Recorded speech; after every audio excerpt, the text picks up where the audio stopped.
एते बड़ बड़ वीर थाई रावण को कहीं मारी पारु ना सेतिक नुहे मोर माँ माने भाई माने परशुराम 21 थर क्षेत्रीय निधन करिसंती परशुराम 21 थर माँ क्षेत्रीय मान को मारी भारत वर्ष रे किंतु रावण किसी क्षति करि पारले नाही कैकेयी को मन रे सही दुख हे गला कैकेयी कहले परशुराम रावण विरुद्ध रे मारु नाहंती रावण को मारी पारु नाहंती परशुराम अगस्ती मारी पारु नाहंती विश्वामित्र मारी पारु नाहंती दशरथ महाराज मारी पारु नाहंती भारत वर्ष रे विभिन्न राक्षस मान को रावण पठेई अत्याचार करछि भारत वर्ष रे शांति सृष्टि करूछि तो भारत वर्ष चिंता करिथिले मां कैकेयी महिषी कैकेयी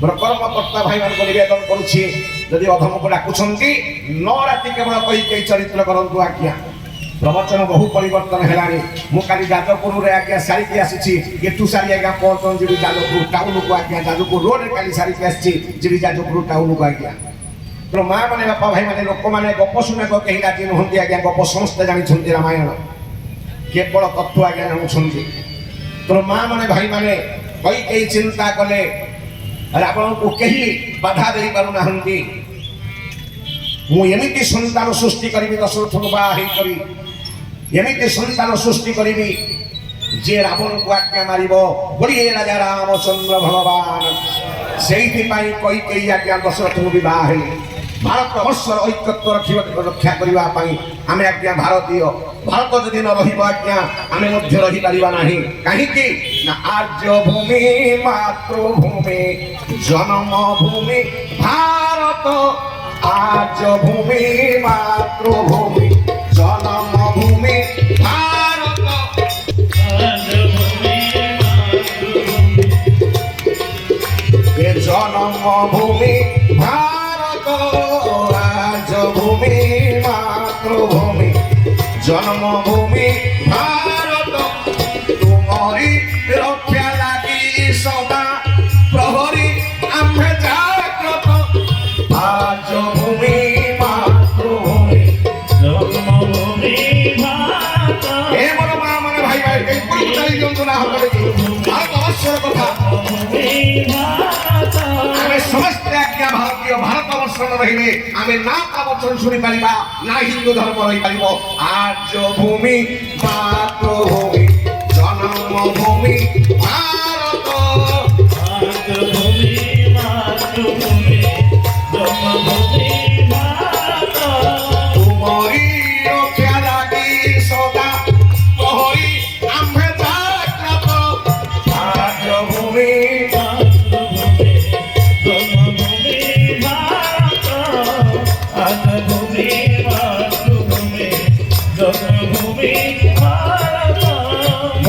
भाई माने मां बोली माने आपण माने इंटेलेक्चुअल बसी छंती आज्ञा ज्ञानी गुणी मंडली बसी छंती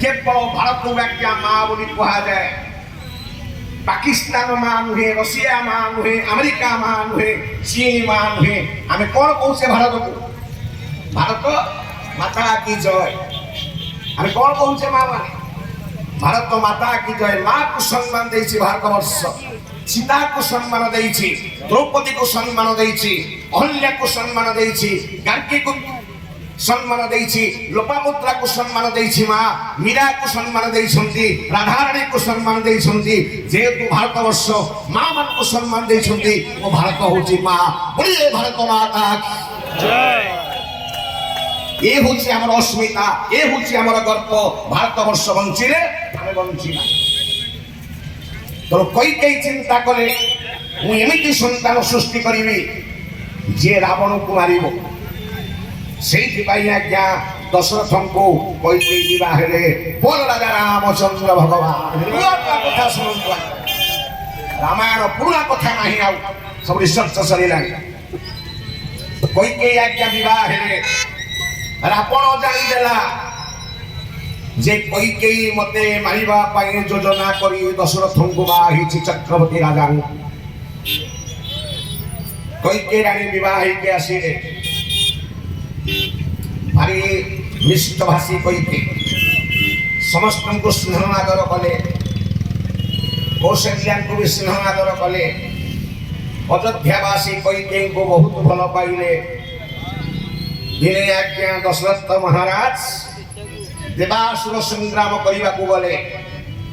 କୈକେୟୀ କହିଲେ ମହାରାଜ ମୁଁ ଆପଣଙ୍କର ଧର୍ମପତ୍ନୀ, ମୁଁ ବି ଆପଣଙ୍କ ସହିତ ଯିବି ଯୁଦ୍ଧ କରିବାକୁ। ମୁଁ ଯୁଦ୍ଧ ଜାଣିଛି, ରଥ ଚଳେଇ ଜାଣିଛି, ଇତିହାସ ଭୌଗୋଳିକ ଜ୍ଞାନ ମୋର ଅଛି, ଭେଷଜ ଶାସ୍ତ୍ର ଚିକିତ୍ସା ଶାସ୍ତ୍ର ମୁଁ ଜାଣିଛି, ଜ୍ୟୋତିଷ ଶାସ୍ତ୍ର ମୁଁ ଜାଣିଛି। ମୁଁ ଆପଣଙ୍କ ସହିତ ଯୁଦ୍ଧ କରିବାକୁ ଯିବି। ଦଶରଥ କହିଲେ ତମେ ଜଣେ ନାରୀ ନା, ମୁଁ ଆପଣଙ୍କ ସ୍ୱର କାଟିଦେଲା ବାଲା। କୌଣସି ବୀର ଆପଣଙ୍କ ସ୍ୱର କାଟି ପାରନ୍ତିନି, ମୁଁ ଆପଣଙ୍କ ସ୍ୱରକୁ କାଟି ପାରିଛି। ଏଠୁ ଜାଣନ୍ତୁ ମୁଁ ଆପଣଙ୍କୁ କେତେ ଯୁଦ୍ଧ କରିପାରିବି। ଆଜ୍ଞା ରଥରେ ବସିଲେ ଦଶରଥ ମହାରାଜ କୈକେୟୀ, ମନ୍ତ୍ରୀ ସୁମନ୍ତ ଆଜ୍ଞା ରଥ ଚଳେଇଲେ। ଶୁଣନ୍ତୁ ମା ମାନେ ନୂଆ ନୂଆ କଥା, ରାମ କାହିଁକି ବନବାସ ଗଲେ ଆଜି ଶୁଣିକି ଯିବେ। ତେଣୁ ମା ମାନେ ବାପା ଭାଇ ମାନେ ରଥ ଯେତେବେଳେ ସୁମନ୍ତ ମନ୍ତ୍ରୀ ଚଲେଇକି ନଉଛନ୍ତି ଆଜ୍ଞା ଯୁଦ୍ଧ ହବ ଦେବାସୁର ସଂଗ୍ରାମ। କୈକେୟୀ ପଚାରିଦେଲେ ମନ୍ତ୍ରୀ ସୁମନ୍ତ ତମେ ଗୋଟେ ଚକରେ ରଥ ଚଳେଇ ପାରିବ? ଦେଖନ୍ତୁ କେତେ ନିପୁଣା କେତେ ଧୁଳିନା ହଉଛନ୍ତି କୈକେୟୀ ରାଣୀ।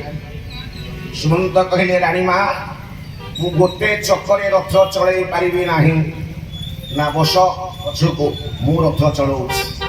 ଆଜ୍ଞା କୈକେୟୀ ରାଣୀ ଦାନ୍ତରେ ଘୋଡ଼ାର ଲଗାମ ଧରିଲେ, ଡାହାଣ ହାତରେ ଖଣ୍ଡାକୁ ଧରିଲେ, ବାମ ହାତରେ ଆଜ୍ଞା ଢାଲକୁ ଧରିଲେ। ଆଜି କୈକେୟୀ ରାଣୀ ଆଜ୍ଞା ରଥ ଚଳେଇକି ନେଲେ। ବୋଲ ରାଜା ରାମଚନ୍ଦ୍ର ଭଗବାନ। ଏ କଥା ରାବଣ ଦେଖିଦେଲା, କହିଲା କୈକେୟୀ ରାଣୀ ଆସିଛି ମାନେ ମୋର ପତନ ଆରମ୍ଭ ହବ। ରାବଣ କଣ କଲେ? ରାବଣ ଆଜ୍ଞା ଶ୍ରେଷ୍ଠ ଜ୍ୟୋତିର୍ବିଦ ମହାଜ୍ଞାନୀ ରାବଣ ବିଶ୍ୱପାଳ ସିଂହର ପୁଅ। ଦଶରଥ ଆଜ୍ଞା ରଥରେ ବସିଛନ୍ତି। ରାବଣ ଗୋଟିଏ ସ୍ୱର ମାରିଦେଲା, ଦେଖିବା କୈକେୟୀ କଣ କରିବ। କାହାକୁ ସ୍ୱର ମାରିଲା? ଦଶରଥଙ୍କୁ ସ୍ୱର ମାରିଲା। କାହିଁକି ନା ରାବଣ ଜାଣିଛି ଦଶରଥଙ୍କର ବଂଶରେ ଯୋଉ ପିଲା ଜନ୍ମ ହବ ସେ ରାବଣକୁ ମାରିବ। ବୋଲିଏ ରାଜା ରାମଚନ୍ଦ୍ର ଭଗବାନ। ତେଣୁ ମୁଁ ଦଶରଥକୁ ମାରିଦେଲେ ଆଉ କେହି ଜନ୍ମ ହେଇପାରିବେ ନାହିଁ। ତେଣୁ ରାବଣ କାହା ଉପରେ ସ୍ୱର ପ୍ରୟୋଗ କଲା? ଜୋରେ କୁହନ୍ତୁ। ରାବଣ ଦଶରଥଙ୍କ ଉପରେ ଆଜ୍ଞା ସ୍ୱର ପ୍ରୟୋଗ କଲା। ଗୋଟେ ଛୋଟ ପୁଅ ଆଜ୍ଞା ଝିଅଟି କହିପାରୁଛି ଆଜ୍ଞା ଚକାପଟ ଉତ୍ତର ଦେବେ ଆଜ୍ଞା। ସାତ ମାଇଣ୍ଡ ନହେଲେ, ତୀକ୍ଷ୍ଣ ମାଇଣ୍ଡ ନହେଲେ ପ୍ରବଚନ ବୁଝି ହେବନି ଆଜ୍ଞା। ରାବଣ ଗୋଟିଏ ସ୍ୱର ମାରିଦେଲା ଦୂରରୁ ଥାଇ ଆଜ୍ଞା ଦଶରଥଙ୍କ ଉପରକୁ। ଦଶରଥଙ୍କ ପିଠିରେ ଆଜ୍ଞା ବସିଗଲା ସ୍ୱର। କୈକେୟୀ ପଛକୁ ଅନେଇ ଦେଲେ। ଦଶରଥ ଚିତ୍କାର କଲେ। କୈକେୟୀ ଅନେଇ ଦେଲେ ଉପରକୁ। ରାବଣ ପୁଷ୍ପ ଗଲାରେ ମାରୁଛି ଧନୁଷରେ। କହିଲେ ରାବଣ ତୁ ମୋ ସିନ୍ଦୁରକୁ ଆଜି ଚ୍ୟାଲେଞ୍ଜ କରିଛୁ, ମୁଁ ତତେ ମାରିବିନି। ମୋ ସିନ୍ଦୁରକୁ ତୁ ଆଜି ଚ୍ୟାଲେଞ୍ଜ କରିଦେଇଛୁ। ମୁଁ ଏମିତି ପୁଅ ସୃଷ୍ଟି କରିବି ତୋ ବଂଶ ଧ୍ୱଂସ କରିବ। ବୋଲି ହେ ରାଜା ରାମଚନ୍ଦ୍ର ଭଗବାନ। ରାବଣ ଆଜ୍ଞା ଚାଲିଗଲା ଭୟରେ କୈକେୟୀଙ୍କର କ୍ରୋଧ ଦେଖିକରି ଆଜ୍ଞା। କୈକେୟୀ କଣ କଲେ? ଗୋଟେ ଗୁମ୍ଫା ଭିତରେ ରଥକୁ ଭର୍ତ୍ତି କରିଦେଲେ। କହିଲେ ମନ୍ତ୍ରୀ ସୁମନ୍ତ ଡକା ଗୁରୁ ବଶିଷ୍ଠଙ୍କୁ। ଆଜ୍ଞା ଗୁରୁ ବଶିଷ୍ଠଙ୍କୁ ଡକିଆ ଗଲା। ଗୁରୁ ବଶିଷ୍ଠ ଆସିଲେ। ରାଜା କଷ୍ଟ ପାଉଛନ୍ତି, ମା ସ୍ୱର ବାଜିଛି ପିଠିରେ, ଚିତ୍କାର କରୁଛନ୍ତି ଦଶରଥ ମହାରାଜ। ରାଣୀ କହିଲେ ଗୁରୁ ବଶିଷ୍ଠଙ୍କୁ ଗୁରୁଦେବ ମନ୍ତ୍ରୀ ସୁମନ୍ତ ଆପଣ ଯାଇ ରାଜ୍ୟ ଚଳାନ୍ତୁ। ମୁଁ ଗୁମ୍ଫା ଭିତରେ ରାବଣର ସ୍ୱରକୁ ପ୍ରତିହତ କରି ଦଶରଥକୁ ବଞ୍ଚେଇବି। ମୁଁ ଚିକିତ୍ସା ଶାସ୍ତ୍ର ଜାଣିଛି। ଯଦି କେହି ଅଯୋଧ୍ୟାରେ ପଚାରିବେ ଦଶରଥ ରାଜା ଗଲେ କୁଆଡେ, ତମେ କହିବ କୈକେୟୀ ଆଉ ଦଶରଥ ଯାଇଛନ୍ତି ଦେବାସୁର ସଂଗ୍ରାମରେ। କହିବନି ରାଜା ସେ ତ୍ୟକ୍ତ ହେଇଛନ୍ତି, ଆଘାତ ପାଇଛନ୍ତି ବୋଲି। ପ୍ରଜା ବିଦ୍ରୋହ ହେଇପାରେ। ଏତିକି ଆଜ୍ଞା କୂଟନୈତିଜ୍ଞା ଥିଲେ କିଏ ସେ? କୈକେୟୀ ରାଣୀ। ବଶିଷ୍ଠ ଆଉ ସୁମନ୍ତ ଗଲେ ଆଜ୍ଞା ଅଯୋଧ୍ୟା ରାଜ୍ୟ ସମ୍ଭାଳିଲେ। ଆଜ୍ଞା ଗୁମ୍ଫା ଭିତରେ କୈକେୟୀ ରାଣୀ ସ୍ୱରକୁ ପ୍ରତ୍ୟୟ କରି ଆଜ୍ଞା ଭେଷଜ ଶାସ୍ତ୍ର ଜାଣିଛି, ଚିକିତ୍ସା ଶାସ୍ତ୍ର ଜାଣିଛି ଆଜ୍ଞା, ମେଡିସିନ ଜାଣିଛି। କୈକେୟୀ ଗୋଟିଏ ମାସ ଭିତରେ ଦଶରଥକୁ ଭଲ କଲା। ଦଶରଥ ଖୁସି ହେଇଗଲେ। କହିଲେ ରାଣୀ ତମେ ଏତେ ମତେ ଭଲ ପାଅ ମୁଁ ଜାଣିନଥିଲି। ନା ମହାରାଜ ଆବଶ୍ୟକ ହେଲେ ମୁଁ ଆପଣଙ୍କ ପାଇଁ ଜୀବନ ଦେବାକୁ ପ୍ରସ୍ତୁତ ଅଛି, କାରଣ ଆପଣ ମୋର ଇହ କାଳ ପର କାଳର ଦେବତା। ଦଶରଥ ଖୁସି ହେଇଗଲେ। ଗୋଟେ ମାସରେ ଆଜ୍ଞା ଘା ଭଲ ହେଇଗଲା। ସେଇଠି ଦଶରଥ କହିଥିଲେ ରାଣୀ ମୁଁ ତୁମ ସେବାରେ ବହୁତ ସନ୍ତୁଷ୍ଟ। ମୁଁ ତମକୁ ଯୋଡ଼ିଏ ବର ଦେବା ପାଇଁ କହୁଛି, ମାଗ। କହି କାନ୍ଦି ପକେଇଲେ, କହିଲେ ମହାରାଜ ମୁଁ କ'ଣ ବ୍ୟବସାୟ କରିବାକୁ ଆସିଛି ଆପଣଙ୍କ ସହିତ? ଆପଣଙ୍କ ସେବା କରି ତା ପ୍ରତିବଦଳରେ କିଛି ମାଗିକି ନେବି? ନାଇଁ ଆଜ୍ଞା, ମୋର ଆପଣ ହେଉଛନ୍ତି ଇହକାଳ ପରକାଳର ଦେବତା। ଆରେ ସ୍ୱାମୀ ଗୁରୁ ସ୍ୱାମୀ ପରମ ବାନ୍ଧବ ମା ସ୍ୱାମୀ ଗୁରୁ ସ୍ୱାମୀ ପରମ ବାନ୍ଧବ স্বামী সেবা নারী ধর্ম স্বামী সেবা স্বামী পাদে ভক্তি অর্চনারে মতে স্বামী পাদে ভক্তি অর্চনারে মতে অর্পিত কর্ম অর্পিত